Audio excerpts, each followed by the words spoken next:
12 août 2019. Mesdames et messieurs, bonsoir et bienvenue à tous à ces nouveaux numéros de votre émission Plateau spécial dès ce soir. Nous parlons politique avec comme sujet formation gouvernement. À qui Ilunga doit-il faire rapport? Comme vous le savez, il a déclaré hier lorsqu'il recevait les listes de ministres, des candidats ministres et vice-ministres de la coalition FCC-CACH, il a déclaré, le Premier ministre, qu'il allait faire rapport au chef de l'État Félix Tshisekedi, mais également à son prédécesseur, le sénateur Ali Joseph Kabila Kabange. Cette déclaration a suscité plusieurs réactions au sein de la classe politique congolaise. Et avec mes invités sur ces plateaux, nous allons essayer de répondre à cette question.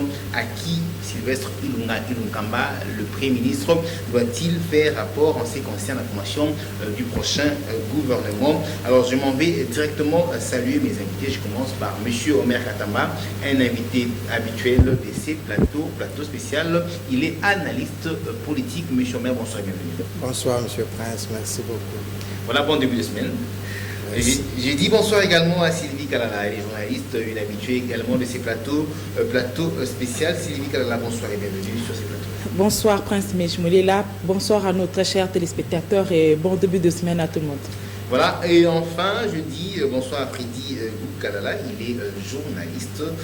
Lui, il est en tout cas notre archiviste ici à Canal Future Télévision. Lorsqu'on parle de l'histoire, il est toujours là avec nous. Il a toujours une certaine connaissance en ce qui concerne les anciennes histoires. En tout cas, j'ai dit bonsoir à Freddy Kalala, journaliste. Bonsoir.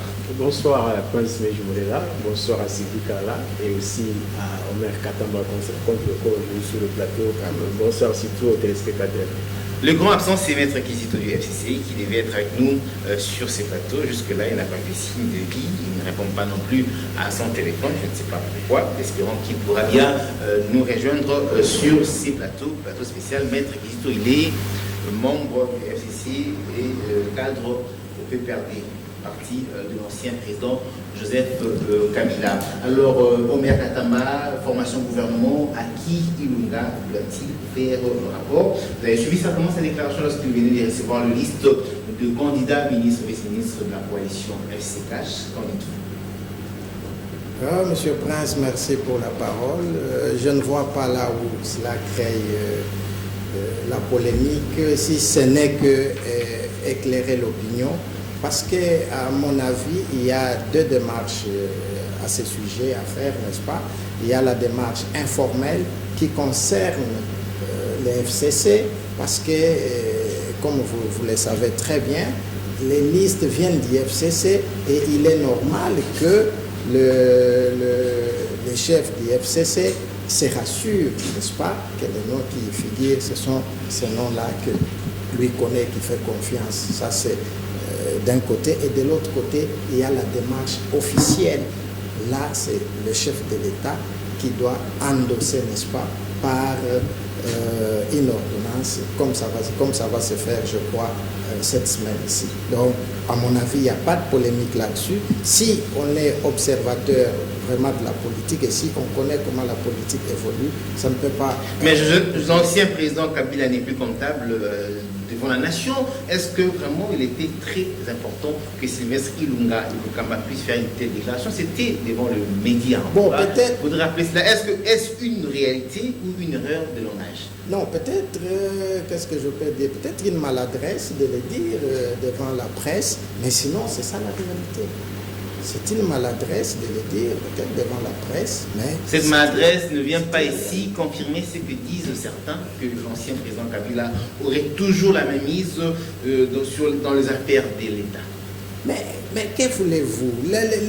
La scène politique, on doit toujours expliquer ça. Il y a des faits qu'on ne peut pas nier.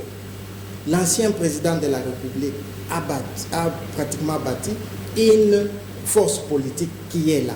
Et que cette force politique-là se trouve aujourd'hui devant le cash. Il donne le droit, Sylvestre d'aller dire qu'il devait faire rapport au président Kabila et à l'ancien président Kabila.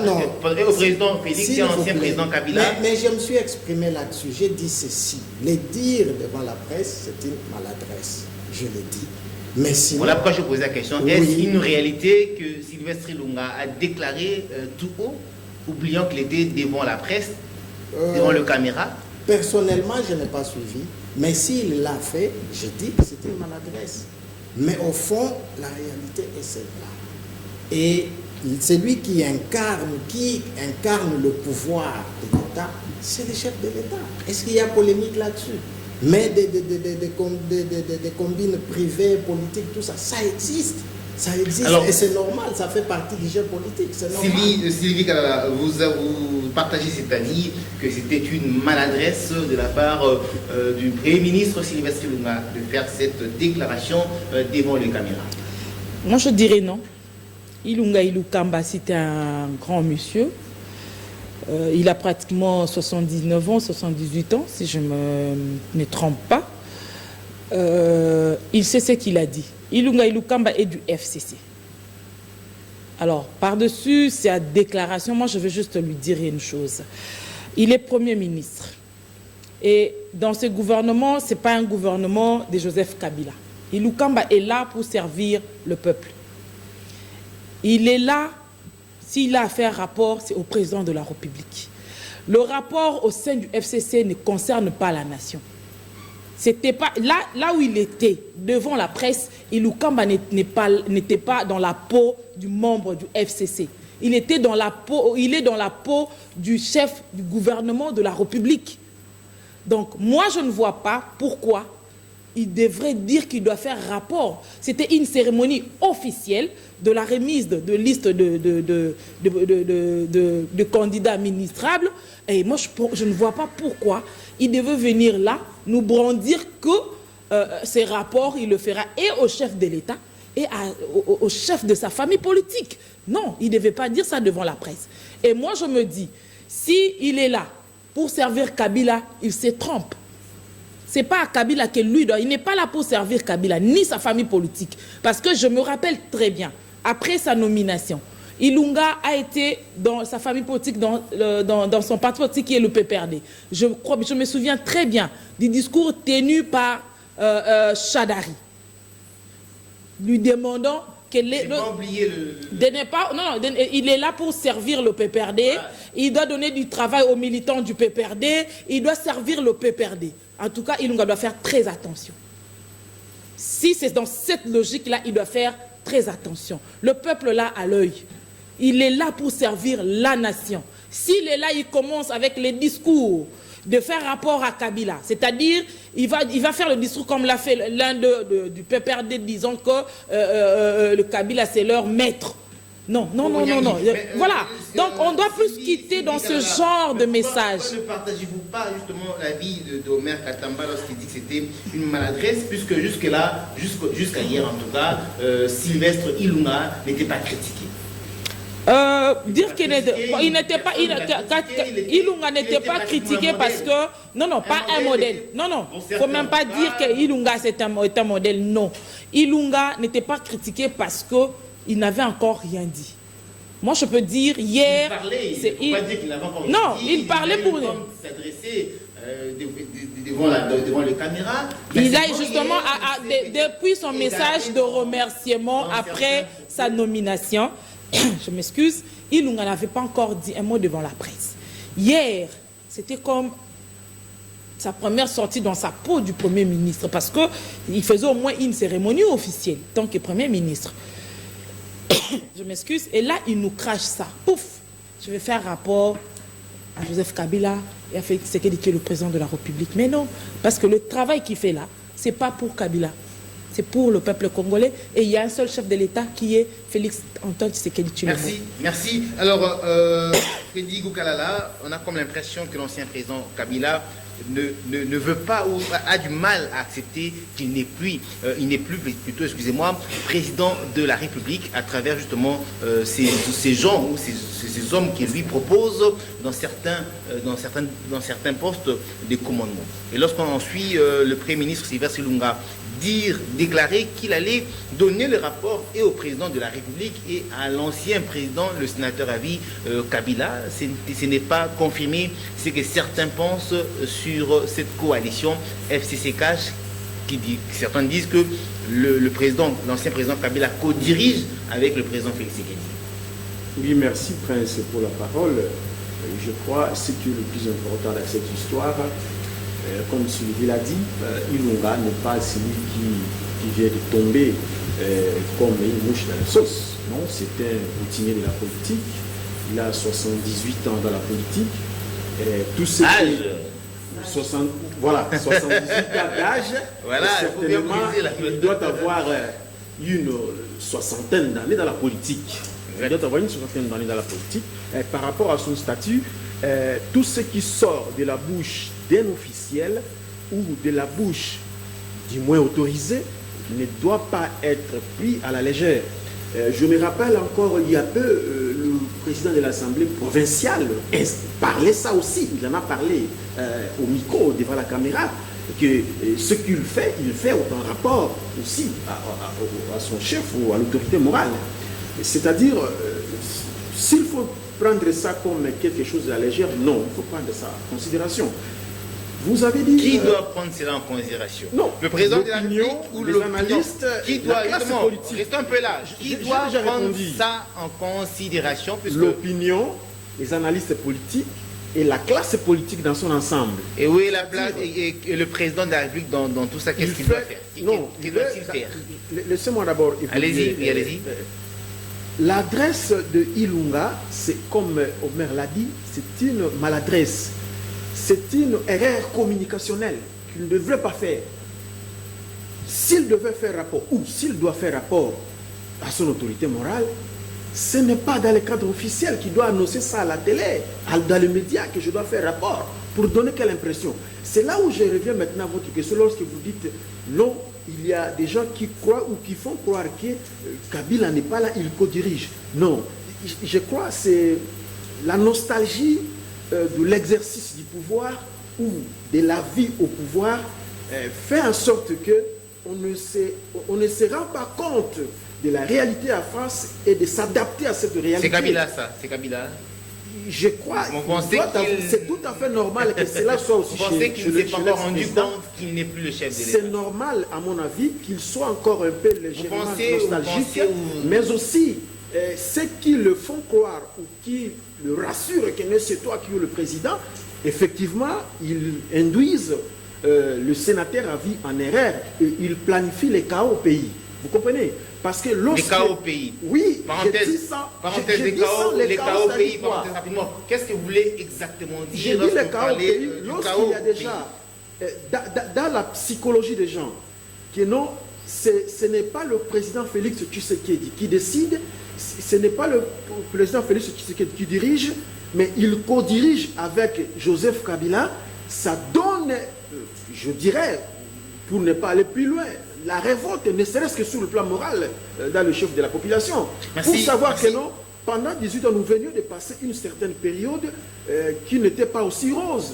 Mais toutes les espérances apportées ou que la population a après l'accession de Félix Tshisekedi au pouvoir doivent être disparaître ou diluées dans cette cacophonie qui doit être installée parce qu'il y a d'un côté un groupe qui cherche aussi à se poser en se faisant comme président de la République et un autre groupe qui réellement exerce le fonction du président de la République. C'est là où moi je dis merci beaucoup. Alors Omer Katamba, en suivant Freddy Ougalala, j'ai comme l'impression qu'il est en train de prédire ou encore avertir que si jamais la situation restait ainsi, un chaos, le pays va se retrouver dans un chaos, puisqu'il y a une partie, certaines personnes qui pensent que leur autorité morale, l'ancien président Kabila, continue à diriger le pays, alors que la réalité, c'est Félix Tshisekedi qui est le chef de l'État, les chaos. Monsieur Prince, je n'aborderai pas les choses dans le sens du chaos, parce que je crois que les Congolais sont quand même assez matures pour essayer de résoudre des problèmes qui vont se poser.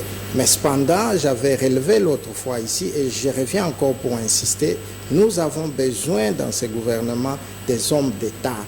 Nous n'avons pas besoin des individus qui ne connaissent pas ce que c'est l'État et qui viendront, n'est-ce pas? Parce que vous savez, une dictature pendant, je crois, plus de 20 ans, et tous ces gens-là sont traumatisés et ils n'arrivent pas à comprendre que c'est monsieur Joseph Kabila n'a plus le pouvoir. Vous avez entendu même les autres dire c'est mon maître, les autres dire donc vous comprenez que, alors je dis ceci, nous avons besoin des hommes d'État Nous n'avons pas besoin des individus qui ne connaissent même pas ce que c'est l'État, qui n'ont pas l'essence de l'État au sommet. Ce n'est qu'à ce prix-là, n'est-ce pas, que nous allons atterrir en douceur. Une soixantaine d'années en politique, comme disait ici Frédéric Oukalala, vous pensez que Sylvestre Ilunga peut être traumatisé? Non, mais écoutez, on peut être. Il a quand même de l'expérience. S'il vous plaît, on peut être dans la politique et ne pas être un animal politique.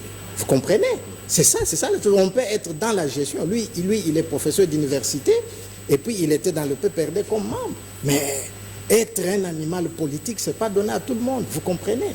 Donc, c'est ainsi que moi je dis que c'est une maladresse. Ce qui sera peut-être choquant pour moi, parce que ce qui compte dans la politique, ce n'est pas les paroles, c'est les actes que les gens posent, n'est-ce pas? C'est ce qui est plus important. Le jour, s'il vous plaît, le jour où moi je le verrai, n'est-ce pas, refuser d'exécuter une décision ou une directive du président de la République, c'est à ce moment-là que je comprendrai qu'il y a un problème qui se pose, mais sinon là, je crois que c'est une maladresse et que ce sont des hommes qui sont pratiquement traumatisés pendant autant d'années de dictature, et vous savez, devant l'autorité morale, on le voit, mais on voit maintenant son ombre partout. Même des questions avant de prendre Sylvie. Là, vous parlez ici des hommes d'État, ce sera la deuxième question, mais la première question, vous dites ici, pour avoir cette question sur les hommes d'État. Sylvestre Ilunga a été choisi par le président de la République, Félix Tshisekedi. On comprend bien qu'il est le choix de l'actuel président de la République, mais lorsque vous parlez des hommes d'État, c'est comme pour dire que c'était un mauvais choix. Non. Le chef de l'État n'a pas pu comprendre en faisant ce choix que Sylvestre Ilunga n'était pas un homme d'État. Non, ce n'est pas ça ce que je dis. Je parle du gouvernement. Non, je vous ai suivi, Omer Katamba. Vous avez parlé des hommes d'État, vous l'avez répété sur ces plateaux à plus d'une fois. Oui. Voilà, mais là je pose la question, Sylvestre Ilunga est-il un homme d'État ou pas? Mais un homme d'État, on les juge aux affaires. Il a une soixantaine d'années. Oui, il n'était pas chef du gouvernement. Il était chef d'entreprise. Oui, mais entreprise, ce n'est pas le gouvernement. Oui, mais si c'est le gouvernement, quel est le résultat? L'entreprise, ce n'est pas le gouvernement. C'est maintenant qu'il est au gouvernement que nous allons voir ses attitudes d'homme d'État dans les actes et dans le comportement. C'est ça ce que nous attendons de lui et de l'ensemble de son gouvernement. C'est ça. Merci Omer Katamba. Sylvie, vous avez suivi ce qu'a dit Omer Katamba et Frédéric Oukalala. Vous savez certainement rebondir avant que je pose une question. En fait, moi je vais dire, le Premier ministre Ilukamba, comme on l'a dit, c'est un homme responsable de ses actes. Ses déclarations, il est conscient de ce qu'il a dit. Vous savez, il est d'une famille politique où, je pourrais encore le répéter, et au fait, c'est cette interview de Koko Nyangi dans le média qui me revient. Il a même appelé le sénateur à vie président. Et le journaliste, je crois, il a fallu réagir. Il dit, comprenez-moi, pour moi, il est encore président. Je n'ai pas encore digéré. Oui. Non. Ils sont tous de... Non. Au FCC, il est l'autorité morale, il est le maître. C'est-à-dire, ils ont dans leur tête, ils ont tous les mêmes choses dans leur tête. C'est-à-dire, notre autorité morale, notre maître, c'est ça au fait. C'est ce que je dis que nos amis du FCC doivent comprendre. Que Joseph Kabila est maintenant qu'un sénateur.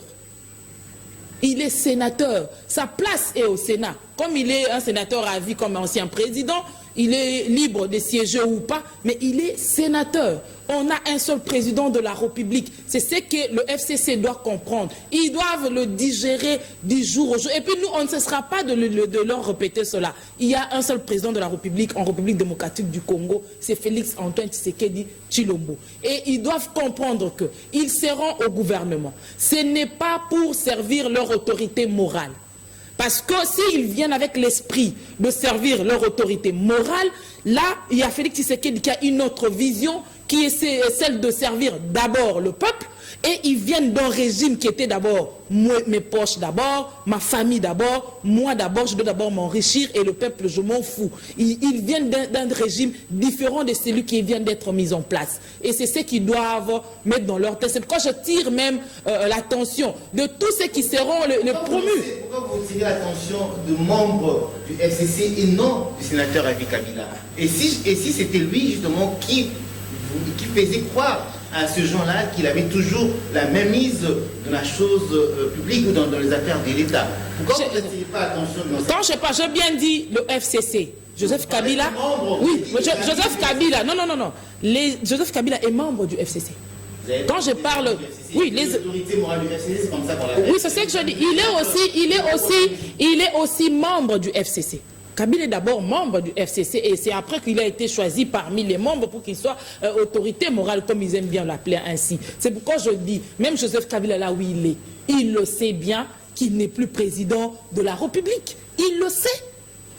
Et moi je me dis, tous ces membres-là du FCC doivent aussi comprendre une chose. C'est maintenant qu'ils doivent démontrer à Kabila que non, ce n'est pas lui qui n'a pas pu trouver les 15 personnes avec qui travailler. Au contraire, c'était plus ces 15 personnes-là qui n'avaient pas un bon chef. C'est maintenant qu'ils doivent le démontrer.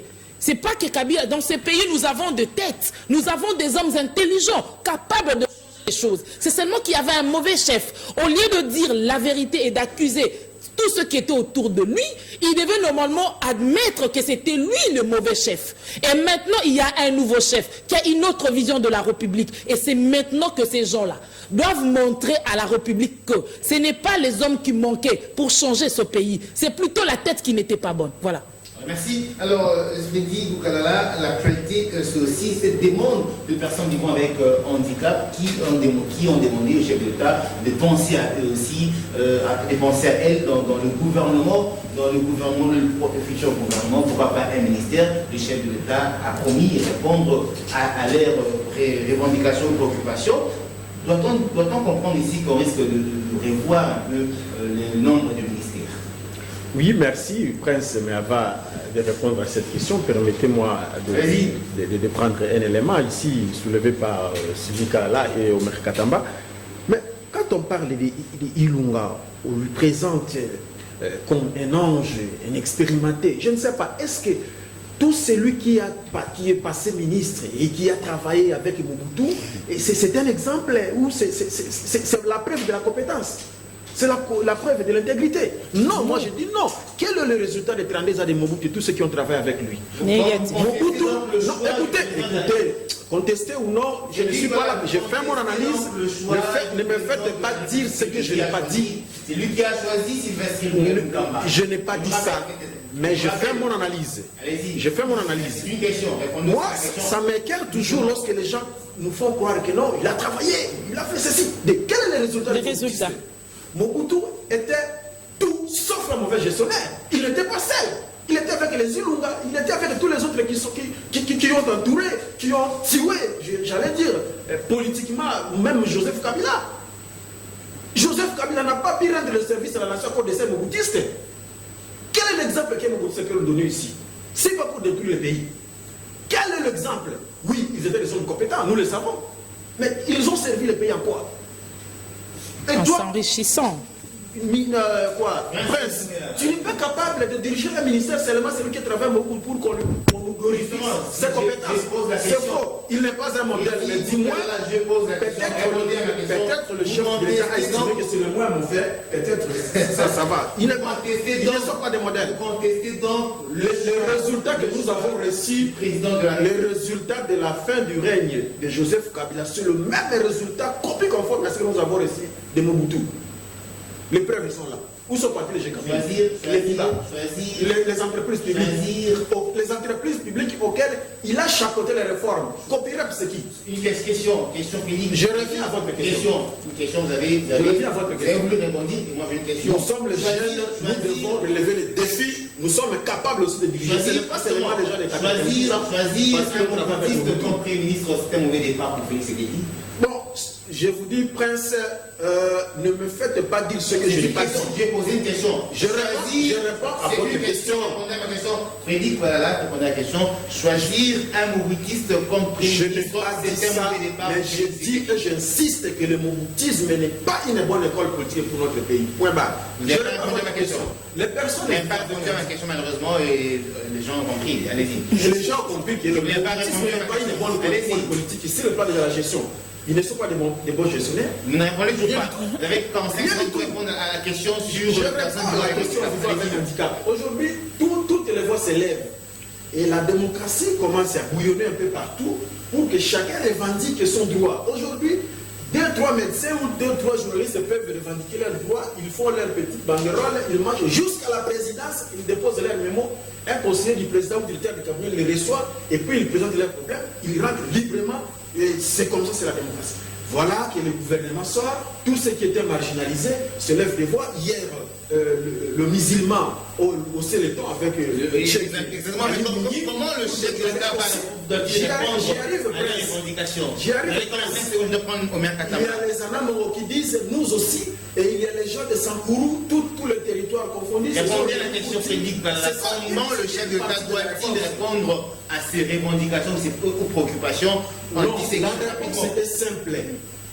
Le nombre de gouvernements, même si on revoyait le nombre à la hausse, on ne va pas satisfaire tout le monde. On ne va pas satisfaire. Nous sommes combien de Merci, merci, j'ai compris, merci. Nous sommes combien de Je prends Omer Katamba. Il y a combien d'associations? Merci. Nous aussi, les Kimbangis, on n'a jamais dirigé. Il faut apporter des lois. Si les musulmans réclament, nous aussi, nous sommes en train de réclamer parce que tout l'État qui n'a passé, on a jamais vu un ministre et Kimbangiste, il faut, oui. Ah, et voilà. Les personnes vivant avec handicapés. On comprend que ils ont c'est son droit. On a aussi le droit. J'ai dit, voilà, merci beaucoup. On va prendre le rapport avec la télé. Vous avez suivi les analyses de Freddy Balala. Vous avez un mot, vous avez à dire, vous avez à ajouter, vous n'êtes pas contre, vous êtes d'accord avec lui? Bon, écoutez, à ce stade, ce que je voulais dire est que pour servir l'État, n'est-ce pas, il ne faut pas seulement être au gouvernement. Ça, c'est un fait. Sinon, si tout le monde, nous devons quand même abandonner ces anti-valeurs-là où tout le monde va être au gouvernement, les gens se regroupent, nous, association de ceci, à Bassou, je ne sais pas quoi encore, et finalement, je pense que nous devons abandonner ces anti-valeurs-là pour privilégier, n'est-ce pas, la compétence et la méritocratie. Et lorsqu'ils se sont marginalisés, c'est ça le problème. Écoute un peu. Le musulman réclame. Écoute un peu. Le problème,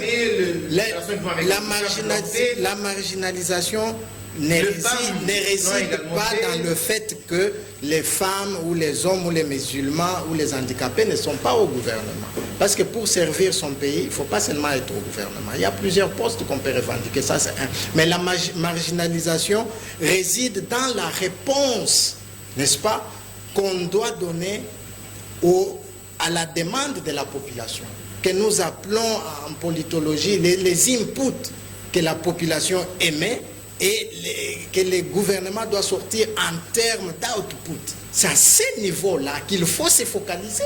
Il ne faut pas dire que non, nous sommes marginalisés parce que les femmes ne sont pas au gouvernement. Nous sommes marginalisés. Mais je connais à une certaine période, il y avait 2 femmes, une ministre et une autre vice-ministre. Mais elles ont fini par se bouder, elles ne se disaient même pas bonjour dans ces pays. Les femmes qui parlent. Donc vous comprenez. Donc vous comprenez. Non. Que Omer Katamba partage cet adage qui dit en lingala, moi si à ton non, j'ai tout senti sans vous. Non, je vous ai donné un exemple. J'arrive encore. Alors si vous voulez, j'arrive encore. C'est pour vous dire que le problème ne réside pas dans les individus. Je crois à l'époque du président Mobutu, il y a eu dans ces pays un handicapé ministre ou vice-ministre vérifié. Vous comprenez? Mais pour quel résultat? Le problème, la marginalisation dont on parle aussi, c'est en termes... Ce n'est pas une femme qui a fait 32 ans pour voir que vous avez combattu. Ce n'est pas un handicapé qui a fait 18 ans pour voir que vous avez combattu. S'il vous plaît. Pourquoi ne pas justement accorder la chance à ces personnes? Moi, Omer Katamba, je suis pour la compétence et la méritocratie. Merci Omer Katamba. Voilà. Merci. En réaction, vous êtes pour la compétence et la méritocratie, chose que Sylvie Kala n'est pas du tout d'accord avec vous lorsque vous voulez incriminer le femme, excusez-moi, elle n'est pas d'accord. Vous voulez incriminer le femme, vous voulez marginaliser le femme, c'est ce qu'on a tous comme impression, n'est-ce pas Sylvie? Eh bien, je l'ai un peu senti, hein, monsieur Omer. Moi, je me dis, bon, je l'ai toujours dit du haut de ce plateau, dans ce pays, nous avons des femmes capables de tout. Nous avons des femmes qui sont capables de faire plus que les hommes. Parce que la femme, d'abord, Moi, des fois, je suis écœurée quand je vois une femme qui ne fait pas des choses comme il faut. Je vais donner un exemple. Je vois aujourd'hui une femme qui est utilisée pour marginaliser Bahati Lukwebo. Je me dis, bon, pour quelle fin? Est-ce qu'elle se connaît d'abord? La femme doit d'abord se connaître. Si elle se connaît, elle découvre les capacités qui sont en elle, le pouvoir qui lui a été donné par Dieu. La femme ne se laissera pas utiliser. Elle va se mettre devant des affaires, affronter ce qu'il faut faire. Donc je me dis que M. le maire ait ça dans ses intentions ou pas, je vais juste dire que la femme est capable de faire mieux que l'homme. Donc, est-ce que la femme congolaise a du mal à faire mieux que l'homme? Non, la femme congolaise n'a pas du mal à faire mieux que l'homme, c'est seulement que les opportunités... Oui, non, c'est ça que je dis.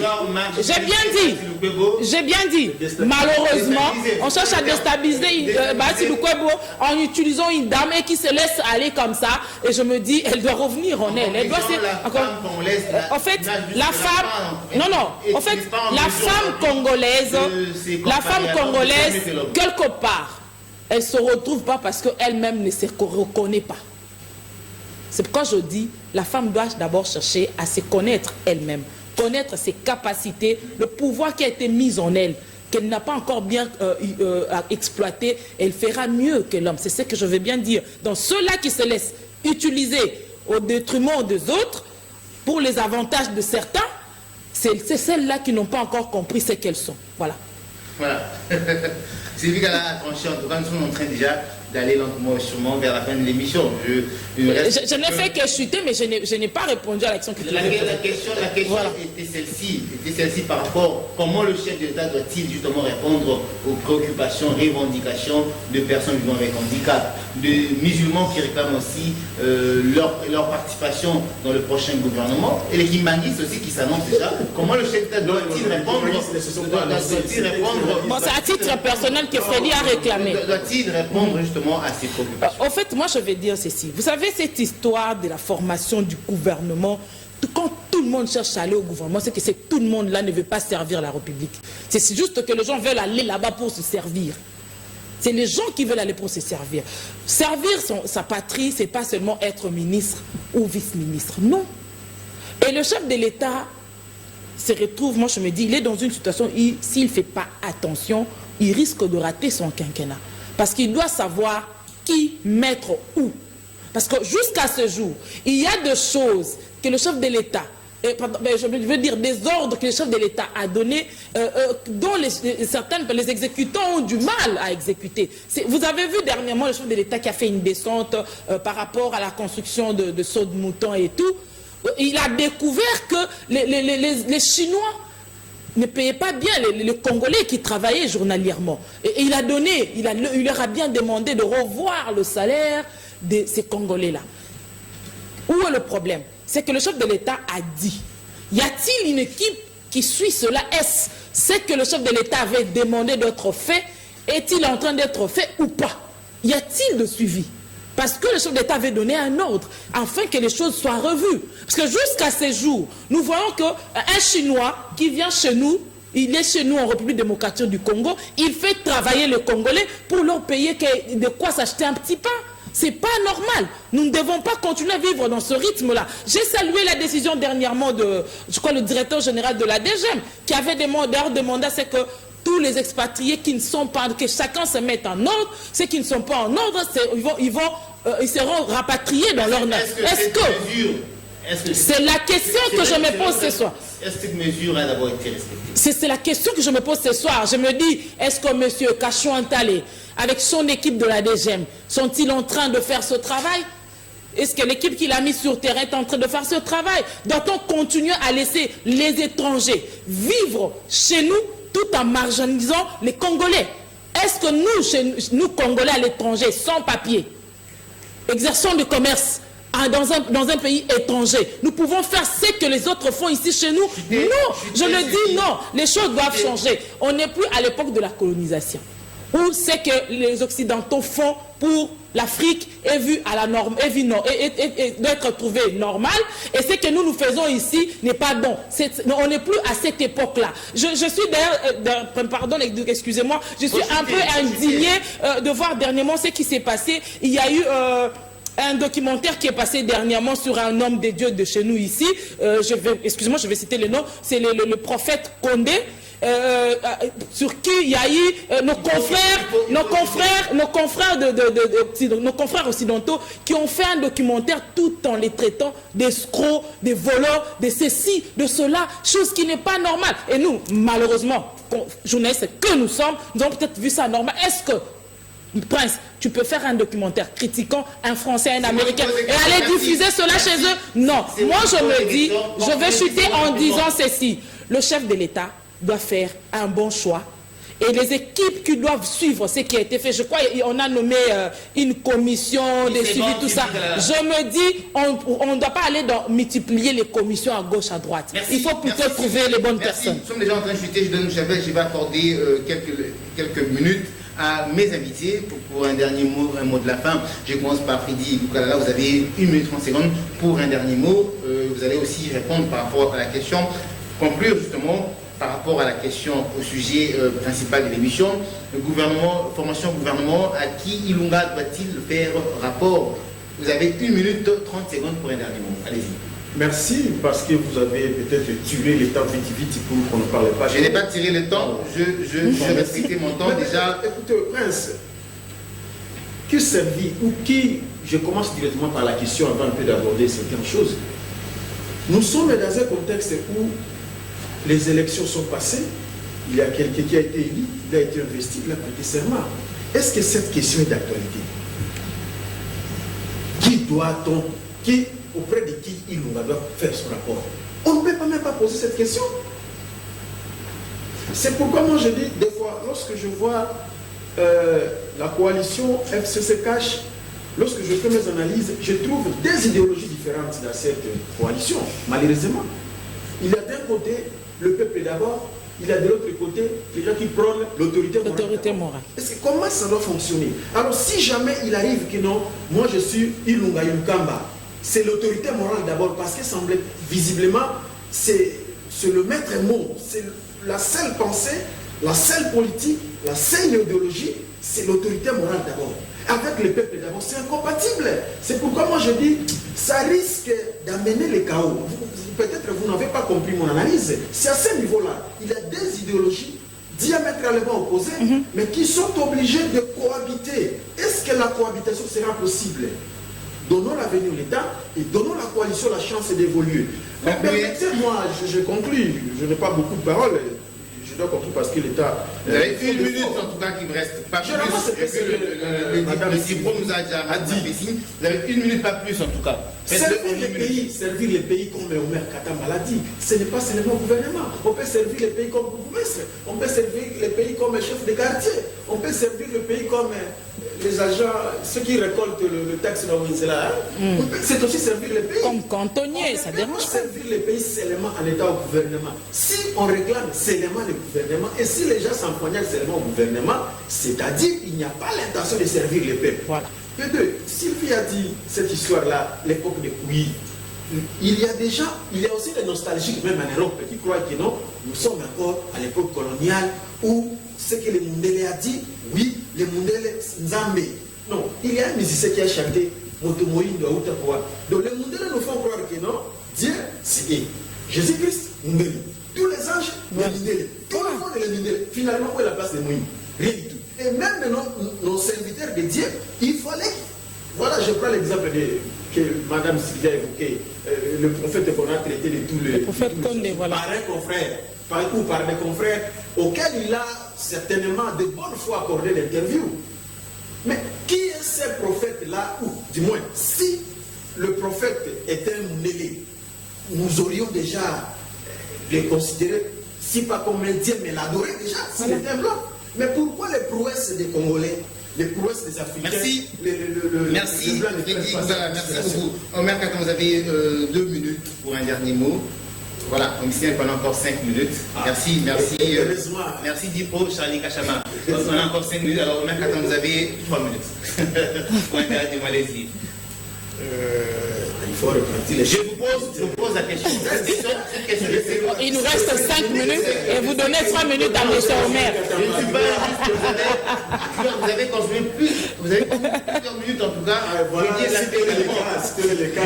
je suis un homme juste, je ne suis pas une autorité morale. Alors maintenant, vous avez des questions. La question que j'ai posée à Félix Boukalala, il n'a pas pu répondre à cette question. Laquelle? Je vais répondre. Il me reste encore une minute. C'est une question que je pose à Omer Katamba. Vous avez posé la question, est-ce que le chef de l'État a fait un mauvais choix en choisissant un Moboutiste comme son premier ministre?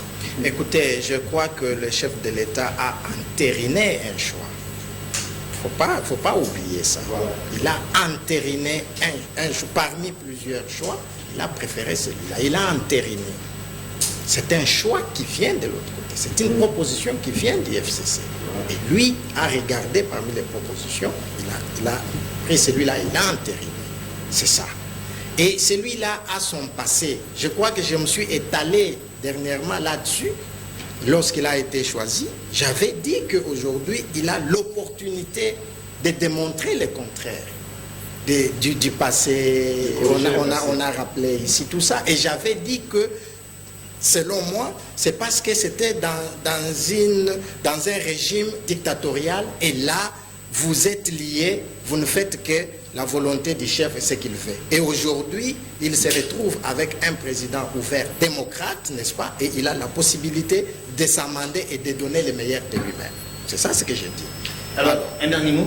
Le dernier mot, je dis ceci, c'est par rapport au gouvernement qui est en gestation. Nous n'avons pas besoin des épicuriens. Vous connaissez les épicuriens? Allez-y. Les gens, les jouisseurs. Tous ces gens que vous voyez, on nous a marginalisés, on a fait ceci, on a fait cela, parce qu'ils pensent, ils ont toujours l'esprit d'être au gouvernement et jouir. Nous n'avons pas besoin de jouisseurs, nous avons besoin de gens qui travaillent, qui connaissent l'État, mais quelqu'un qui ne sait même pas ce que c'est faire une note d'audience. Quelqu'un qui ne sait même pas faire une note technique, mais il cherche à être ministre. Mais ça, c'est un scandale, ça. Ça, c'est un scandale. Et je suis quand même content et je suis en train d'observer et suivre ça. Il faut qu'on revienne quand même parce qu'à l'époque de Mobutu, il n'y avait pas que de mauvaises choses. Lorsqu'il y avait des nominations au gouvernement, on nous lisait aussi la biographie de la personne. Je crois que les CV que le premier ministre a demandé, c'est pour aller dans ce sens-là. Nous n'avons pas besoin des autodidactes qui, au sommet de l'État, au gouvernement, nous avons besoin des gens qui ont des compétences techniques et qui doivent mettre ça au service du pays pour l'intérêt général. C'est quoi être compétent? C'est quoi avoir des compétences? Mais avoir des compétences. Mais la compétence, c'est la capacité de répondre positivement au départ, à la demande introduite par la population. Je vous ai parlé des inputs et outputs. C'est cette capacité qu'on appelle. Alors que moi, je suis contre ceux-là qui demandent l'expérience professionnelle. Des fois, quelqu'un qui n'a pas travaillé, qui vient de finir ses études, peut avoir une expérience avec son premier emploi, n'est-ce pas? Mais je suis désolé, mais s'il vous plaît, monsieur Prince, mais ce premier emploi là, c'est où? Au sommet de l'État? Non. C'est ça le problème. On apprend, vous pouvez... On apprend comment justement? On apprend comment? Si jamais... Vous pouvez observer ce qui se passe sous d'autres cieux. N'est-ce pas? Quand on est en politique, on est dans des cabinets politiques, on apprend tout ça. C'est à ce moment-là que quand vous avez suffisamment appris, vous savez... Le chef de l'État, Félix Tshisekedi, a reconnu le jour de la publication provisoire des élections qu'il la seule personne, je pense que c'était pendant la campagne, si je ne me trompe pas, la seule personne qui a l'expérience en tant que président de la République, parmi tous les candidats présidents à l'époque, c'était l'ancien président Kabila. Mais je suis d'accord. N'est-ce pas que lui aussi, aujourd'hui, est en train de vivre, est en train de connaître, d'avoir l'expérience en tant que président de la République, parce qu'il est dans l'affaire. Oui, oui. Pourquoi ne pas accorder aussi la chance à ceux-là qui n'ont jamais Non, mais qui ont une certaine capacité mentale. Comprenons-nous très bien. Le président de la République n'a pas appris la gestion de la chose publique en étant au sommet. Il était dans le parti politique. Et c'est ça le rôle des partis politiques. C'est ça le rôle de... Mais aujourd'hui, s'il vous plaît, nos partis politiques aujourd'hui, ce sont des partis de mallettes. Vous suivez comment les gens s'entretuent. J'ai même vu quelqu'un qui traite celui qui l'a aidé à avoir un diplôme universitaire, il le traite aujourd'hui d'employé. Je parle de M. Ngoï Kassange. Il traite un professeur d'université, il le traite d'un employé. Et vous comprenez? Vous comprenez? Nous sommes où? Pourquoi? Parce qu'il a pris le parti, les députés, ce sont ses enfants, les ceci, ce sont ses enfants, lui devient autorité morale et son fils devient président. Et il s'attend à être encore ministre. Et ça, c'est quel parti? Vous comprenez? Je vous ai dit ici, le parti politique, ce n'est pas seulement la conquête du pouvoir et l'exercice du pouvoir, c'est aussi la formation de la conscience. Merci. S'il vous plaît, laissez-moi terminer. C'est la formation de la conscience nationale et la pratique de la chose publique, la gestion de la chose publique, on l'apprend dans le parti. Merci Omer Katamba, ça fait une émission Plateau Spécial, mesdames et messieurs. Merci à mes invités, merci à Sylvie Kalala qui a toujours été là avec moi chaque jour du lundi à vendredi. Il est quand même, tu m'as volé mes minutes. Hein? Merci beaucoup, tu as largement parlé. Vraiment. Merci à Frédéric Kalala qui rarement passe sur ces plateaux, mais il est venu, il m'a fait honneur. Merci. Vous ne m'invitez pas. Merci. Je vous invite. On ne peut pas s'inviter. Je vous promets en tout cas, merci à l'équipe technique qui m'a accompagné ce soir. Merci à toi, Trésor Zimambou, derrière la caméra. Merci également à Driss Makengo qui a quitté la réalisation pour prendre la caméra. Merci à Charlie Kachama, le directeur de programme de CFTV qui aujourd'hui a réalisé et mixé cette émission Plateau Spécial. Merci à vous qui nous avez suivis. Continuez à nous écrire, à nous envoyer des messages justement qui vont nous permettre d'améliorer chaque jour notre façon de faire. On se retrouve demain pour un nouveau numéro de votre émission Plateau Spécial. J'ai dit avant de finir, bonsoir au DG Karajango qui est en train de nous suivre à l'instant chez lui. Bonsoir DG des canaux de télévision. On se retrouve demain, votre arrêt chez vous.